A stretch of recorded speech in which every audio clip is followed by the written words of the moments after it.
Hey everybody, what is going on? I hope you guys are all doing well and welcome to another tutorial video. In this video, I'll be explaining to you guys how you can remove your card from Etsy, so let's get right into it. Now, I'll start with this by showing you guys how you can go where you need to go to delete these. I don't have a card currently active because it's only you're only able to add cards during checkout, and I'm not interested in buying anything at the moment. However, I'll be getting into some details of the differences between different account types and everything.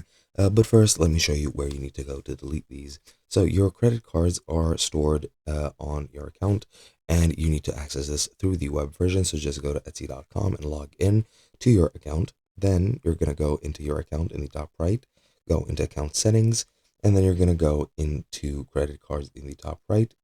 And once you're here, you'll see a list of all your active credit cards, and you can remove them from the options over here. Now, one specific thing that I want to mention, if you're a seller account or if you have a shop, you do need to add a new card before you remove the old one, simply because all seller accounts need to have a card open at all times so that they can receive payment.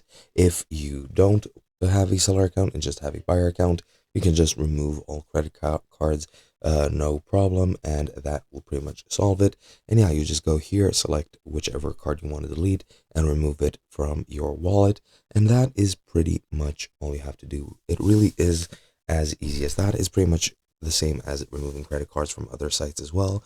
Hope you guys enjoyed, and I'll be seeing you guys in another video.